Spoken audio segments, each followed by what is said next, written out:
ಈ ಹುಡುಗನ ಕಥೆ ಕೇಳಿದ್ರೆ ನಿಮ್ಮ ಕಣ್ಣಲ್ಲಿ ನೀರು ಬರುತ್ತದೆ. ಹೌದು ಫ್ರೆಂಡ್ಸ್, ಈ ಕಥೆಯನ್ನ ಕೊನೆವರೆಗೂ ಕೇಳಿ. ನಿಮಗೂ ಕೂಡ ಈ ವಿಡಿಯೋದಲ್ಲಿ ಮೋಟಿವೇಶನ್ ಆಗುತ್ತದೆ.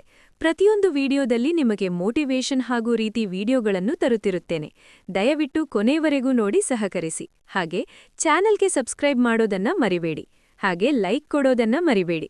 ನಿಮ್ಮ ಸ್ನೇಹಿತರಿಗೆ ಶೇರ್ ಮಾಡಿ. ಹಾಗೆ ನಿಮ್ಮ ಅನಿಸಿಕೆ ಅಭಿಪ್ರಾಯಗಳನ್ನು ಕಮೆಂಟ್ ಮಾಡಿ ತಿಳಿಸಿ.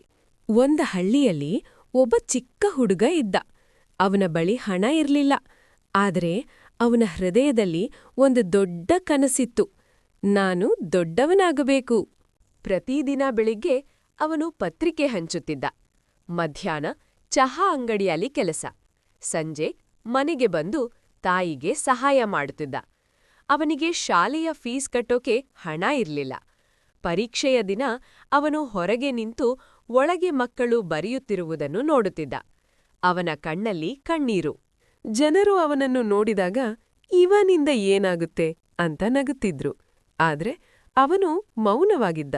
ಒಂದು ದಿನ ಅವನು ತನ್ನ ಮನಸ್ಸಿಗೆ ಹೇಳಿಕೊಂಡ, ನಾನು ಬಡವನಾಗಿ ಹುಟ್ಟಿದೀನಿ, ಆದ್ರೆ ಬಡವನಾಗಿ ಸಾಯುವುದಿಲ್ಲ. ಆ ದಿನದಿಂದ ಅವನು ರಾತ್ರಿ ನಿದ್ರೆ ಬಿಟ್ಟು ಓದಲು ಶುರು ಮಾಡಿದ. ಹಸಿವು ಇದ್ದರೂ ದಣಿವೂ ಇದ್ದರೂ ಅವನು ಒಂದೇ ಮಾತು ಹೇಳುತ್ತಿದ್ದ, ನಾನು ಸೋಲೊಲ್ಲ.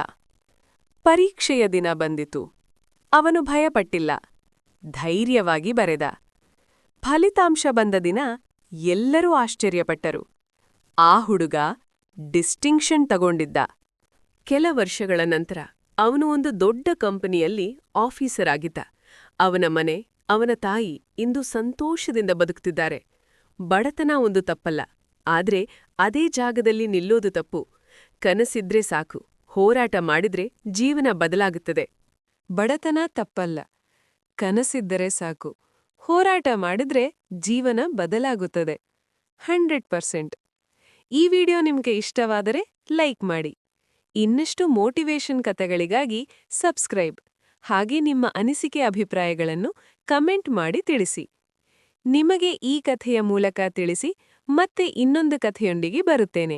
ಧನ್ಯವಾದಗಳು. ಬಡತನ ತಪ್ಪಲ್ಲ, ಕನಸು ಇದ್ರೆ ಸಾಕು, ಹೋರಾಟ ಮಾಡಿದ್ರೆ ಜೀವನ ಬದಲಾಗುತ್ತದೆ.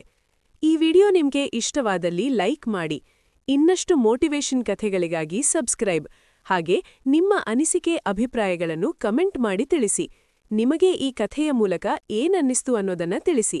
ಮತ್ತೆ ಇನ್ನೊಂದು ಕಥೆಯೊಂದಿಗೆ ಬರುತ್ತೇನೆ. ಧನ್ಯವಾದಗಳು.